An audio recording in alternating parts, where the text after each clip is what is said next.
Hey everyone, welcome to the DHF podcast. I'm Sam Sears, pastor at the Fountain Christian Church and a DHF board member.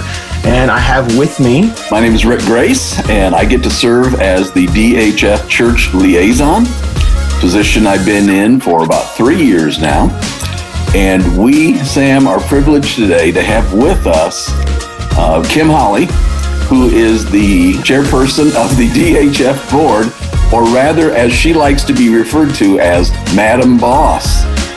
Now, there's got to be a story behind that one, Kim. There is. Thank you for having me, guys. I'm actually pastor of LaGrange Christian Church in LaGrange, North Carolina. It is a Disciples of Christ congregation, and I'm blessed to be here. The story behind Madam Boss. So whenever I was asked to join the board, Rick was already church liaison, and upon accepting the position on the board, Rick sent me an email saying, "Welcome to the board. Does this mean I now have to call you boss?" To which I replied, "No, it's Madam Boss to you." And unfortunately, that has stuck. So good to see everyone, and that's why you see that name in the corner of the screen. So. Well, at least you don't require me to genuflect or anything like that when I come before you. No, we're good. We're good. Okay, thank you. Rick, some of our younger pastors may not even know what you just referenced. Happy to be the young person on the host team. And Scott, too. He's just a click older than me. That's true. I'll just, if you're ever in a Catholic worship service and you notice before they'll go into a pew, they will kneel and then cross themselves. That's considered genuflecting. And Madam Boss she doesn't require that. She's more humble. Oh yeah, just special tokens and gifts are appreciated. Appreciate you, Kim. Thanks for being with us today. Right back at you. Thanks for having me, guys. The three of us serve on the board together, and you can tell they're all super serious meetings, right? Very Absolutely. Spiritual people, very enlightened. We just stick right to the business. Obviously, we have plenty of fun, and I'm glad. I know how I got kind of pulled into DHF, and I believe you've told me, Kim, but I'm just curious, could you tell everybody listening? As many of our affiliates and members and friends in DHF was serving in a DOC congregation, and things came to light and realized that myself and the congregation I was serving as youth pastor at the time didn't agree with some of the theology and biblical understandings that the denomination did. And so through a lot of soul searching and prayer, the church, as well as myself, removed ourselves from DOC.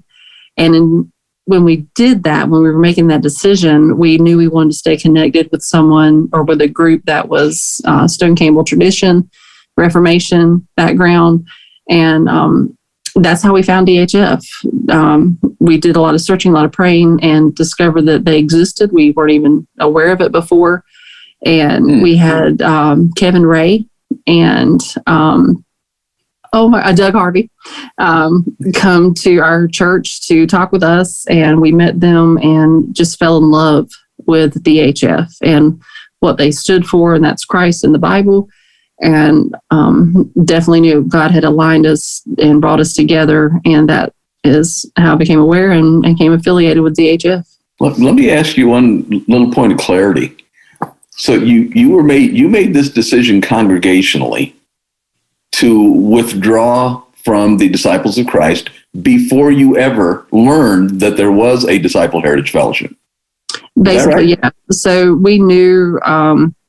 After attending one of the General Assemblies, we knew that we were going to leave the denomination. That was a done deal. We knew that was over. Didn't want to just walk away and be an independent church on our own. We wanted to be affiliated with other churches, have a family that we could rely on and call on to support one another. And so before we made the actual vote to leave, we did research, and that's when we found out about DHF. So when we did vote as a congregation, it was two separate votes, but back to back, because it took about a year for us to discern what to do.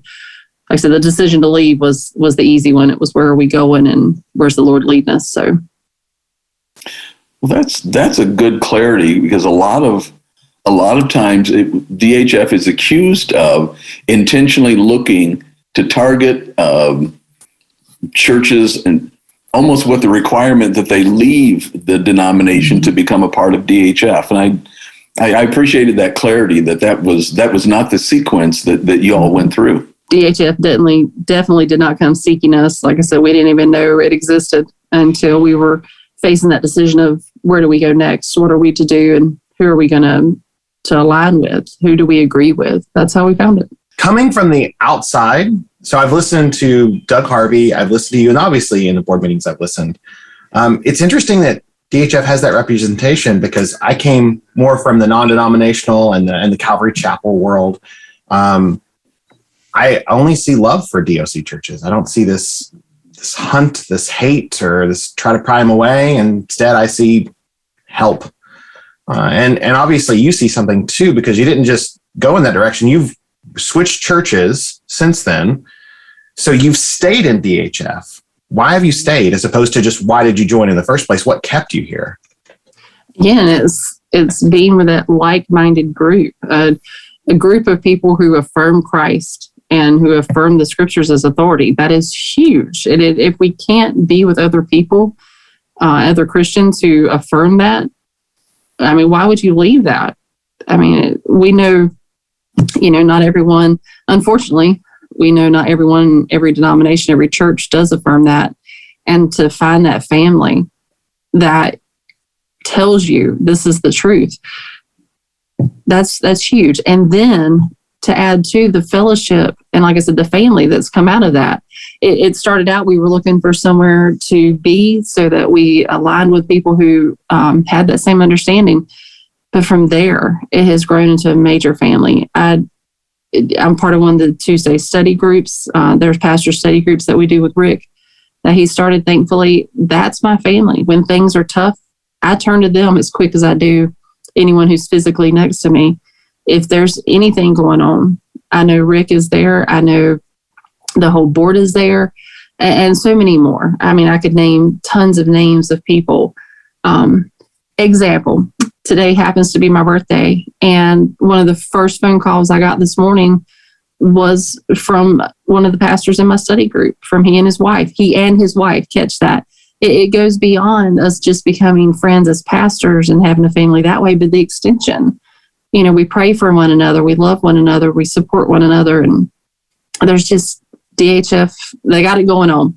And they may be self-serving as board president, but they do. It's our family, and we're there for one another. So that's what's kept us. How did you end up as board president? I heard the Madam Boss story with Rick asking you, so I got the name, but was there anything that made you accept beyond just being able to pick on Rick a little bit extra? It was rather, it caught me off guard, I will say. Matter of fact, I looked back at the message before we started this today, and Michael Tenike, who a lot of us are familiar with, he reached out. He was board chair for years and years, and he reached out and asked me if I would entertain being on the board. Told him I need to pray about it. And just knowing what a strong, again, family, strong organization, the vision of caring for pastors and churches, it was something I wanted to be part of, and something my heart is part of already. And it was another way to continue to be there. It was funny when I did message Michael back and tell him I would accept, but ask what I was getting into. He said, I wish, I can't remember the exact words, but basically look out for what's coming, So again, that whole suckered in thing, but yeah, it was fantastic to be asked. Don't know why they asked me. I've yet to figure that out myself, but just grateful to be part of the group.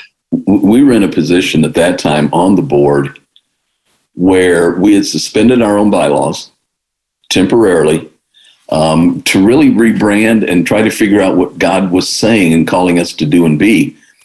So we had people who had been on the board for longer than their 3-year terms. And when we started to reinstitute some of that again, and people rolling off the board because of board limits, I don't want this to sound as bad as it's going to sound, but the resource pool of people who are going to continue on the board, all of the longer tenured members were rolling off.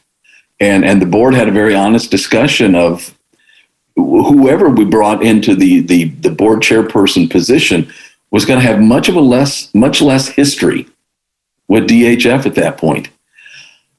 But we looked at it and looked at some of the wars you had been through, Kim, the church you were serving in North Carolina that became a one of the leaders within a grouping of churches that all left the disciples at the same time and clustered it together.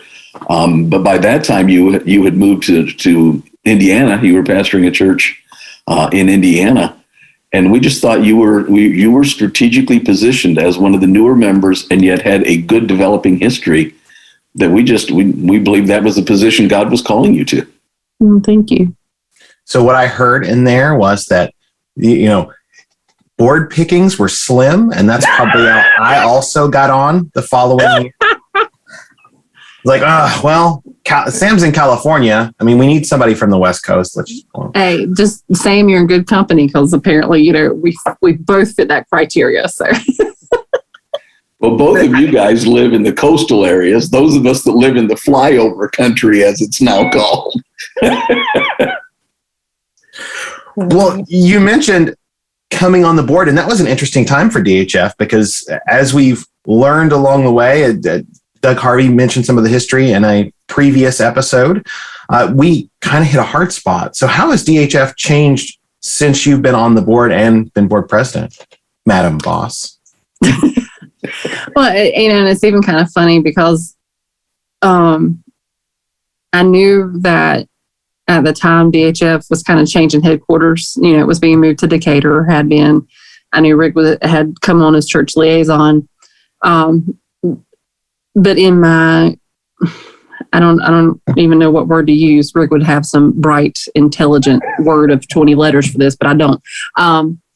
But I even was not aware of just how much was going on with the leadership and board of DHF at the time when I was asked. If I did, I may have said no. But there was a lot going on. You're right. A lot of more metamorphosis that I think even not just me, but a lot of people in DHF and through our network was unaware of maybe what was happening. I don't want to say behind the scenes. It's just that, we're all involved in our churches and our own lives and running our congregations, that we don't see all the day-to-day stuff that DHF was going through at the time.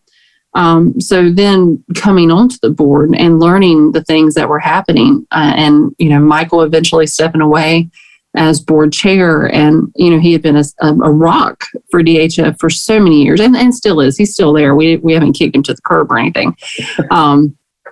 But to then look around and go, okay, Lord, what are you doing?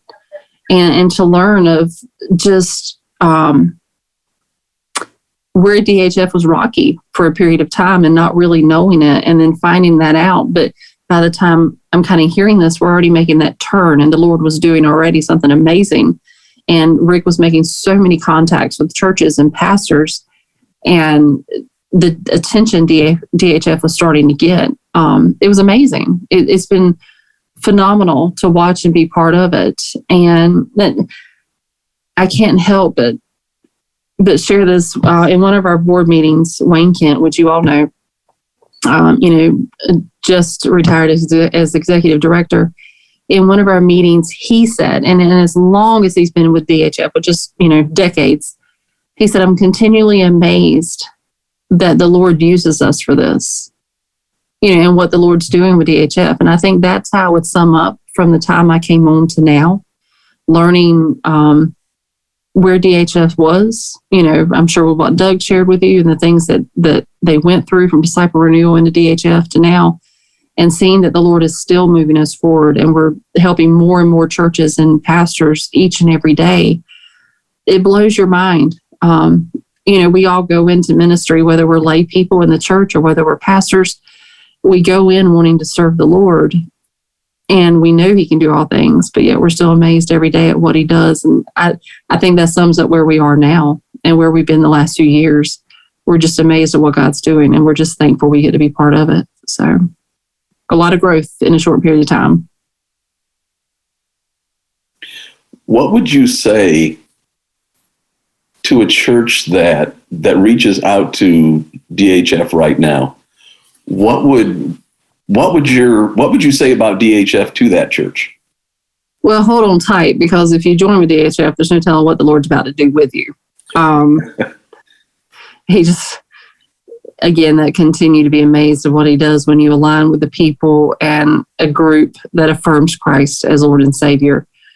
When you do that, the Lord will use you in mighty ways. But as I've shared with several other people who have recently asked questions or attended the conference, maybe who weren't familiar with DHF in the past, I've told them, just look around you. You have people that understand you, who have walked the places you've walked. It may not be on the same level, may not be the exact same stories, but most of us have walked the walk you're walking. You have camaraderie. You have people who understand you. You have people who can who have felt the things that you're feeling and have gone through the things you're going through, and you're not alone. You do have a family here, and I don't use that term lightly. I'm being very serious with that.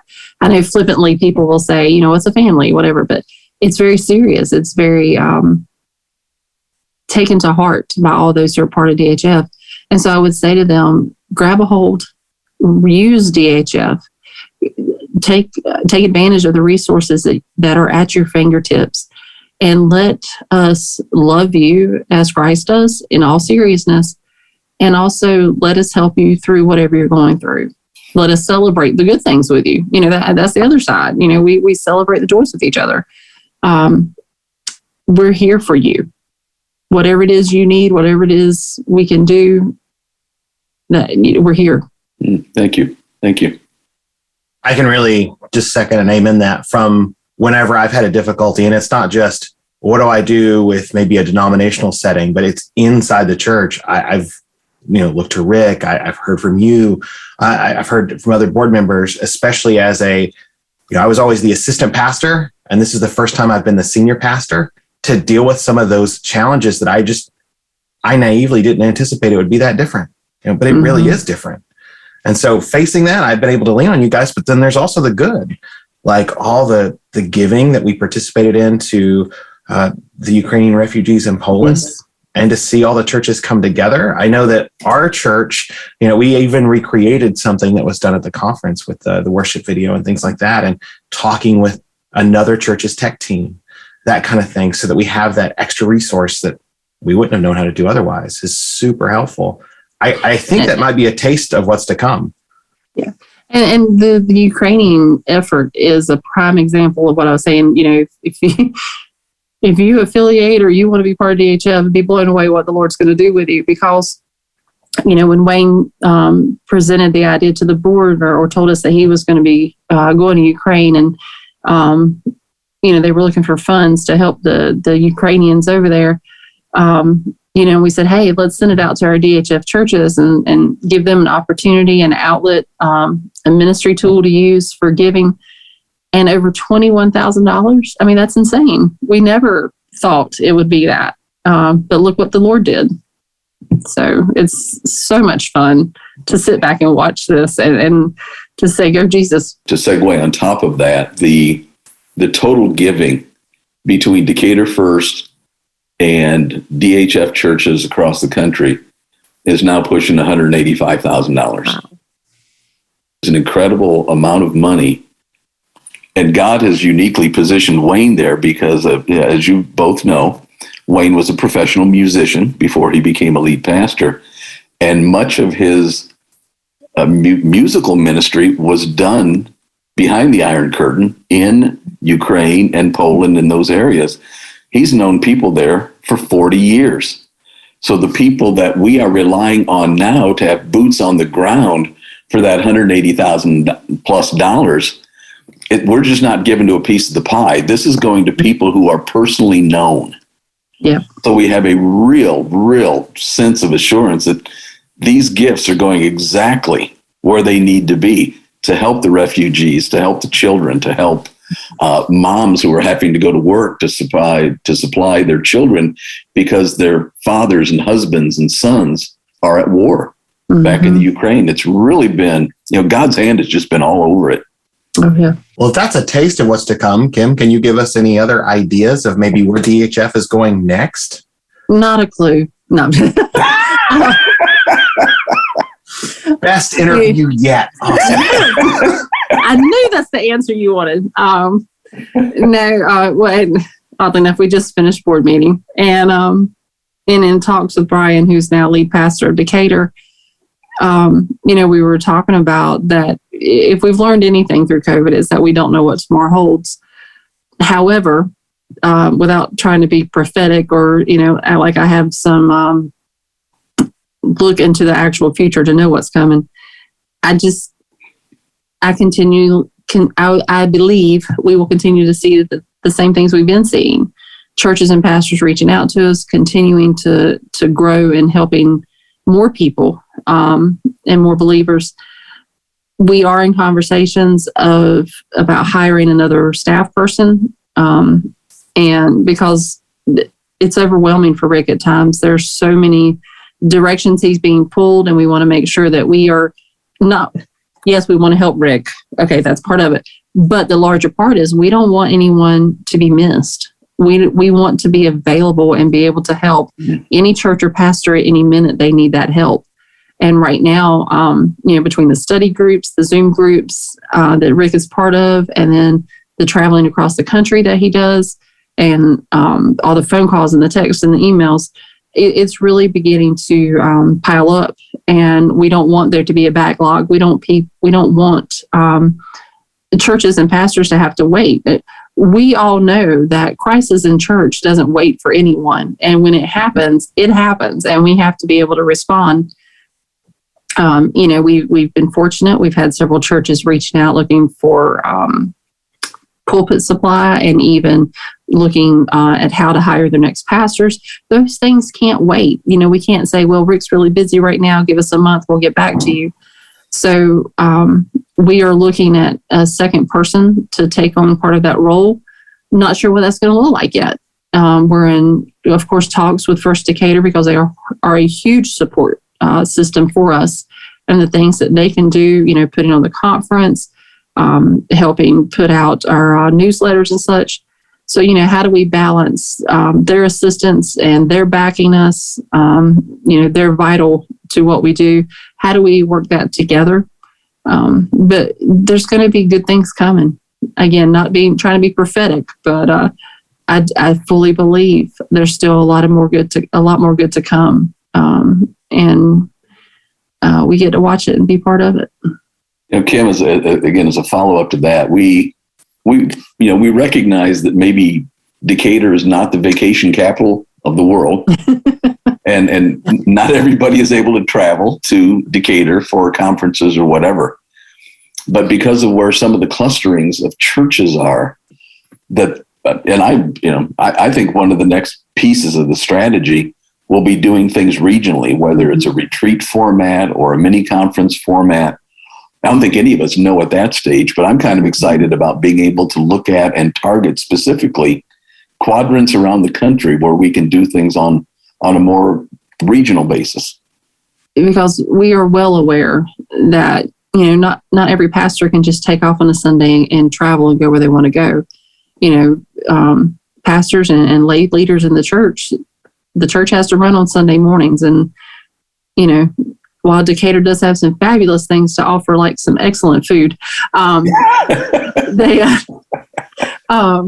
it's not always possible for people to travel. So we are trying to find ways to help on local levels and be available and to help join churches together on local levels. Again, it's that family concept. It's not just about all of us going to Decatur. We're not all going to Mecca, once a year. It's not all about just everybody traveling to Decatur to be together for a weekend. We want to understand and know we have people every day outside of our doorsteps that are there for us. We're fortunate that here in North Carolina, we have several DHF churches that are within a few hours of each other. And we make sure we stay connected, and we know that we're there for each other, and we do some things together. And we want the rest of the country to have that same thing on their level, where they have pastors they can call on, on a weekly basis if they want to. I'll give a couple of real examples. Recently, one of the pastors in North Carolina, his son died. So myself and some of the other DHF pastors were able to go and be there with him through that. One of the other North Carolina pastors recently had a heart attack, and they needed help with pulpit supply, and we were able to join together and help get that filled for them. So we desperately want to get some things started on regional levels so that the DHF churches know who each other are. They can learn each other's names and habits and what each other's needs are, and be there for each other, again, through the good and the bad. You mentioned North Carolina, Kim, and I was wondering if maybe you could just tell us a little bit more about how that region in particular has worked together, because I've got some churches near me in California, and I would love for some of us to learn from you a little bit so that we could cluster, might not be the right word, but we could have some more regional interaction. Mm-hmm. What do you guys do to keep that regional interaction alive? We have some representatives from the different churches in the area who meet together, not on a strictly regular basis, but a few times a year. And we work together to put on 2 times a year to be together. Once a year, we get together and have someone like maybe Rick or Michael to come in and speak to us a topic that maybe is important, or just to encourage our congregations. And so it's like a big worship day. So sort of like, part of what we do at the national conference, but on a local level. And we have speakers and worship music and praise. And we have lunch. That's always important, is lunch. And so we join together and just have a big worship day. And then the other time a year that we meet, we do seminars. Again, things that may be important for what's going on in the world or in our congregations at this time. The ones we just had a few months ago, it was the seminar. We do that in the spring. And it was about, one of the seminars was about mental health and how that's affecting our people and how we can serve and help with that. And the other was how to reach disconnected Christians and unchurched people, because we all know since COVID, we have people who haven't come back to church. So those were the seminars we did. So hopefully we can do some things like that throughout the rest of the country on different regional levels, and just, again, do things that help our churches and our people grow. Awesome. So maybe one final question that came to mind is is there anything on your heart right now as you think about the future at DHF that you want to kind of put on the plate? I know this isn't a board meeting, but or a vision type of strategic meeting, but is there anything that you're just pondering, we're not quite there yet, but I'd really like to get to the point where we could do this? I think we've talked about most of it. I'm just very passionate about the regional level stuff. Having seen the benefit that it is, again, not saying, hey, it's my birthday, but today's my birthday. I've gotten several texts and messages from the pastors here around in North Carolina, and just if we could get that same camaraderie and that same relationship going in other areas, so that on a day-to-day basis, DHF is there. I'm very passionate about that. So that's my hope, is that we definitely can get that stuff started. And that absolutely scratches a discernible national need. One of the primary reasons that people are leaving the ministry in droves right now, that right now in the U.S., full-time pastoral ministry has a dropout rate in excess of 80%. It's almost pushing 90. And the number one reason is a sense of isolation and loneliness. So being there with a network such as DHF, we can specifically address that sense of isolation, that sense of loneliness. And we can say to our pastors, you're not alone. There is a group behind you. And vitally important, Kim. So thank you. Thank you for the reminder. Awesome. Well, I think we've learned some tidbits about the future of DHF. We're looking at some more regional things. That's on our board president's heart. And so if you see her at the next conference, be sure to call her Madam Boss and tease her about that. But no, despite the Madam Boss joke, she really is humble. I'm really glad to have learned from her and Rick. And for us younger board members, I feel like we get to just sit in and listen to some folks and learn. But then the same thing happens at the conferences and the Zooms and all Amen. that. So reach out to us if you have a question or something like that. And we hope that you are enjoying our podcast so far, and we'll catch you on the next one. Thanks, guys. Good to see everyone.